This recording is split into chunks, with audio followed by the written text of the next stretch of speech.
Hello, everyone, and welcome back to the Trumpet Daily. Today, let's talk about the world you live in. Let's talk about the week that you're living in.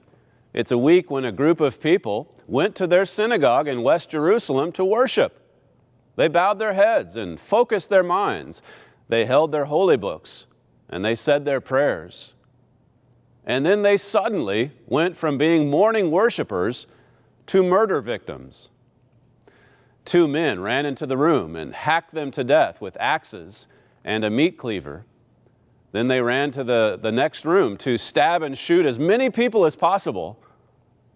The nightmare lasted for 7 minutes.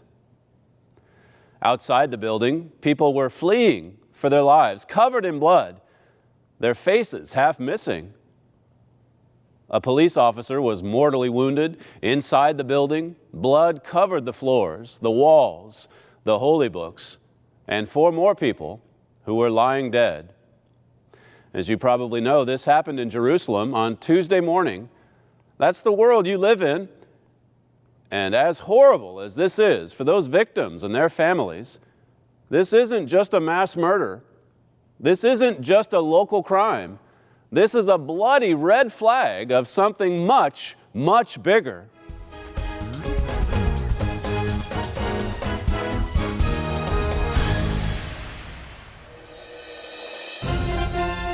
This gospel of the kingdom will be preached in all the world. And he said unto me, you must prophesy again.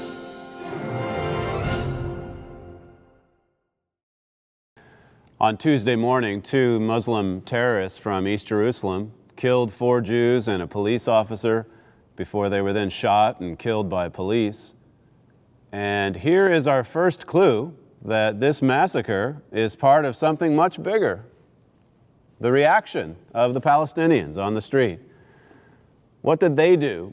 Did they tell reporters, that doesn't represent us? Did they say, we want control of this land, but murdering unarmed people as they worship is not the way to do it? Is that what any of them said?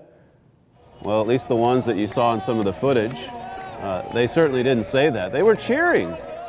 They were passing out candy to children so that those children would know that this was a happy day.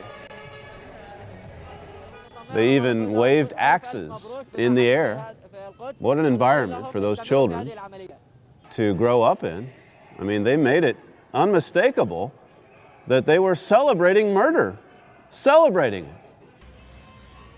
They celebrated online too, many Palestinians. According to the Anti-Defamation League, it took less than 20 minutes, just 20 minutes for the first social media post to start appearing.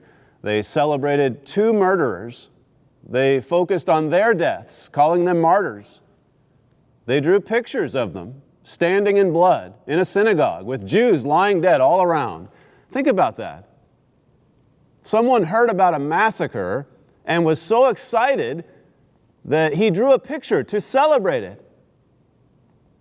And not just someone, a lot of people, lots of pictures and drawings have been posted that glorify meat cleavers or knives with thick red blood dripping off of them.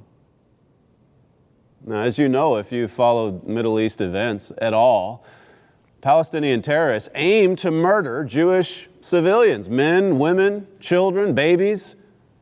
They use guns, cars, rockets, cleavers now, fireworks, explosives, whatever they can find.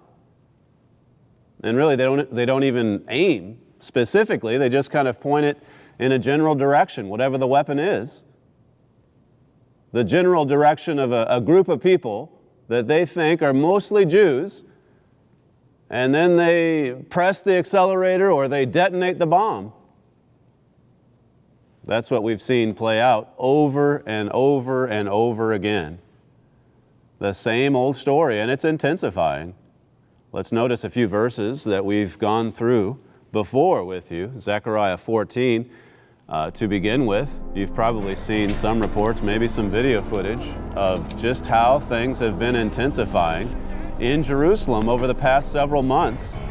And a lot of the unrest is being fueled by children, teenagers, preteens in some cases, who are helping to sustain this violence, throwing rocks and fireworks and bottles of gasoline at subways or whatever it is that's transporting Jews across the city of Jerusalem, the trains, the rails. One officer said they're sending small children, 12 and 13 years old.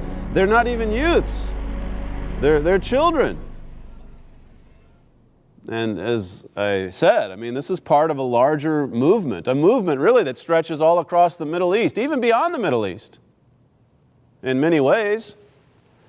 And it's a movement that wants to destroy the Jewish state. It's a movement that wants to destroy, if not all, certainly many Jews in the process. We saw the worst of it, at least in and around Jerusalem, during the first and the second Intifada. And the violence that we're seeing now in Jerusalem, it's getting so bad that many are saying this is the beginning of the third Intifada. We may be in the early stages of the third Intifada. Sobering times indeed. Sobering times, and yet in looking at the prophecies of God, you see how that God told us these very events would unfold just before the return of His Son to this earth. And as it happens, He's returning to Jerusalem. And that's what makes so many of these events around Jerusalem so significant, so important to watch. Zechariah 14 here in verse 1, it says, "Behold, the day of the Lord comes, and your spoil shall be divided in the midst of you." Verse 2 says, "For I will gather all nations against Jerusalem to battle, and the city shall be taken, and the houses rifled, and the women ravished. And half of the city," it says, "shall go forth into captivity, and the residue of the people shall not be cut off from the city." God here is giving us a big overview of events that will happen in and around Jerusalem, leading right up to the return of Jesus Christ, where, as it says, He will gather the armies of this world to do battle. But before that happens, it says the city shall be taken. This is talking specifically about the king of the north, the European superpower, coming down and intervening in the mess that is Jerusalem today, taking over the city shortly after conquering the king of the south, which we'll look at in Daniel here in just a second. But then before that, it says, half of the city shall go forth into captivity. Jerusalem is going to be divided, in other words. Half the city. Palestinians taking control of half the city. This is something we've been telling you about, really for decades, a couple of decades at least. We've been preparing you for this. We've been telling you to watch Jerusalem for many, many years, because what happens in Jerusalem is going to trigger a series of events that will impact the whole world and that will lead into Christ's return. That's why it's so important to watch. So really, I mean, when something like what happened on Tuesday morning happens, we need to sit up and take note. This is not just some random event. This isn't just some crazed lunatic who went on a killing spree. This is not spontaneous. The Wall Street Journal this past week said that back with the second Intifada, many people were saying at the start that it was just some kind of spontaneous reaction or movement. And then they come to find out later that Yasser Arafat was spearheading it. He was behind it. So whether or not this is a full-fledged Intifada or not, I guess we'll find out soon enough. But the violence does have a goal. There is a strategy at play here. It's being pursued by a number of radical Islamists. The peace talks have collapsed, as you know, and now you see Palestinians trying to frighten Israelis into making more concessions. And what is it that they want? Well, they want Jerusalem. They want East Jerusalem as their capital. So really, if you just put it bluntly, the Palestinians, both those on the street that are carrying out the violence and the ones in the offices most likely that are nodding in approval, they're murdering their way to sovereignty. That's the way they're approaching this. That's the strategy they're employing. Let's kill as many as we can and force them to give up half of Jerusalem. Even Mahmoud Abbas, the Palestinian leader, he wouldn't come out and condemn what happened on Tuesday until he was strongly pressured to do so by John Kerry, the U.S. Secretary of State. And then when he came out with the statement condemning it, you'll notice, if you go back and look at it, that he tied it directly to all the things that the Jews are doing. They're trying to get on the Temple Mount. They're trying to destroy the mosque. They're trying to do this or that. Jews have to stay away from the Temple Mount, you understand. Jews have to stay away from the West Bank. If there's ever going to be a second state, a Palestinian state, no Jews are allowed. No Jews are accepted. That's the thinking. That's the mindset. They've been telling the world this. They're not exactly keeping it secret. So, as I say, I mean, what happened on Tuesday, and what happens, it seems now, every few weeks, these aren't just, random events with someone that's letting off steam because he gets so angry. The intent here is to destroy the Jewish state. And they make no bones about it, as I said. They're not exactly hiding that as a secret. That's their goal. That's their aim. You see it on their television programs. You see it in the way they educate their children. The incitement that goes on. And the focus now, more recently, is on Jerusalem. And that is significant. Look at verse 4. It says, "And his feet shall stand in that day upon the Mount of Olives, which is before Jerusalem, on the east." That's talking about Christ's return. His feet will stand on the Mount of Olives. This prophecy in Zechariah, I mean, it implies, as many other prophecies do, that Jerusalem is going to be the center of controversy. It all boils down to Jerusalem. What's there in Jerusalem? The Temple Mount in particular. That's what's standing between any kind of peaceful agreement between the Palestinians and the Jews. And the Palestinians here lately are attempting to take matters into their own hands. Look at this headline in the Times of Israel. "The Jerusalem Intifada is different and harder to stop." It's different this time around, it says. Notice the article says, "Since July, it is Jerusalem's Palestinians, not their West Bank brethren, who are spearheading Palestinian terrorism." There's a shift going on here, and this is significant. And here again, when things were happening in Gaza, when things were happening in the West Bank, we were telling you it's all moving toward Jerusalem. It's prophesied. It's all going to revolve around Jerusalem in the end. Carrying on from this article, it says the political status of Jerusalem's Palestinians also makes counterterrorism more challenging.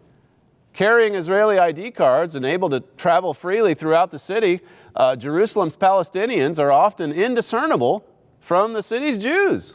And of course the Jews understand this, which is why so many of them are now worried. There's an article here, I didn't have time to put any quotes in, but the title is "Fear of Terrorists Pervades Mood in Jerusalem." I mean, who knows if it's going to be a bulldozer or an automobile or a firecracker or a meat cleaver? Who knows where it's going to come from when you have this city that the Jews are absolutely adamant about keeping unified. But how do you do that when half the population hates you and wants to destroy you and wants to kill your wives and your children and your babies? It's leading to an explosion. Hosea chapter 5. The book of Hosea a few pages back. Hosea chapter 5, this prophecy shows us why the position of Israel is weakening considerably. And we've talked to you a lot about this particular prophecy over the years as well. It's from Hosea 5 and verse 13. When Ephraim saw his sickness, and Judah, that's the little nation of Israel today, Judah, and Judah saw his wound, then went Ephraim to the Assyrian and sent to King Jareb, yet could he not heal you nor cure you of your wound. We've talked to you before about how that this wound, Judah's wound, is the so-called peace process, and how that over the last couple of decades we've seen this process repeat itself. Israel negotiating, pulling out of territory like in Gaza, handing over this or that concession to the Palestinians, and the Palestinians, for their part, pushing and pushing and pushing for more concessions. And all the while, you see Israel's position weakening. And now it's come down to Jerusalem. Now it's come down to their capital city. Daniel chapter 11, just to go to this prophecy I told you about a moment ago. Of course, this isn't just a simple local matter between Jews and Palestinians. There are much bigger powers at play here. Iran, we know, of course. Europe's going to factor in eventually. So it's not just whether there's a two-state solution or not. It's really a bigger controversy. It's a bigger fight. Daniel 11 and verse 40 shows that. It says, and at the time of the end shall the king of the south, that's the radical Islam, spearheaded by Iran, the king of the south, push at him, and the king of the north shall come against him like a whirlwind. That's the European power, with chariots and with horsemen and with many ships. And he shall enter into the countries and shall overflow and pass over. Just a continuation of the Crusades. I saw another article this week that said essentially that. It's just carrying on from what's been going on for centuries. Christianity squaring off against Islam. As I said, there's bigger powers at play here. Verse 41, he shall enter also into the glorious land, and many countries shall be overthrown, and these shall escape out of his hand, even Edom, Moab, and the chief of the children of Ammon. Other factors to this prophecy, which we don't have time to get into, but suffice it to say that a German-led European power is going to come into Jerusalem to supposedly settle things, to keep the peace. They're on a peacekeeping mission, so the world thinks.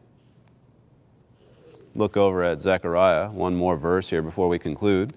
And as you turn over there, I'll give you one final quote from Jerusalem in Prophecy, this little booklet that we'll tell you about at the end of the program.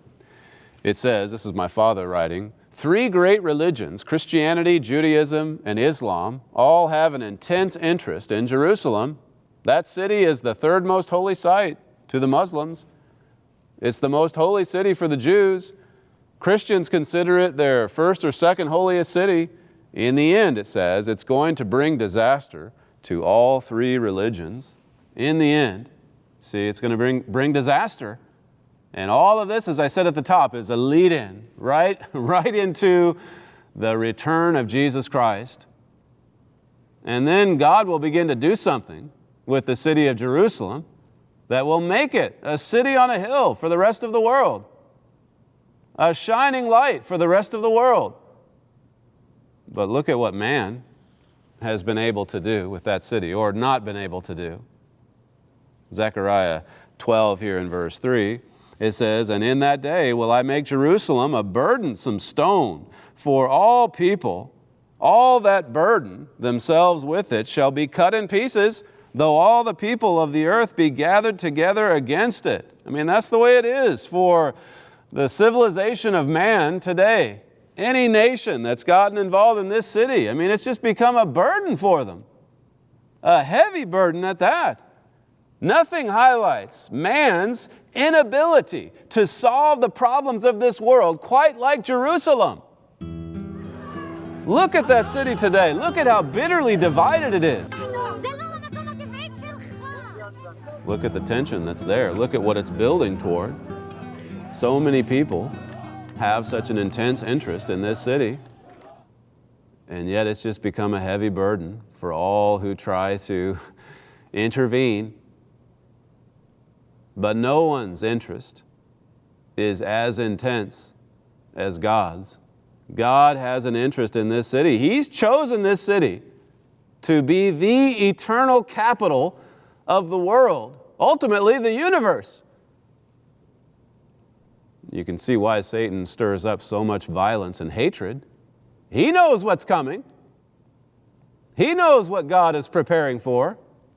He knows how God's going to use that city. He knows how it is going to be a city of peace.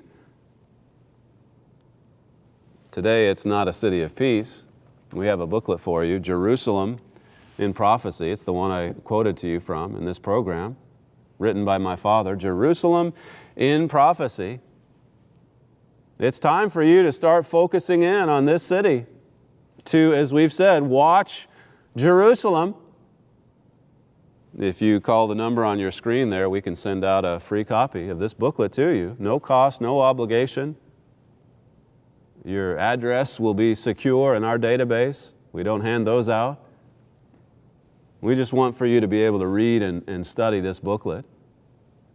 If you'd like to, you can read it online at thetrumpet.com. If you have a copy already, go back and reread it. In light of these events that are transpiring now over the last few months, go back and study what God has to say about His city, the city of Jerusalem. Thank you for joining us today, and we'll see you next time on the Trumpet Daily.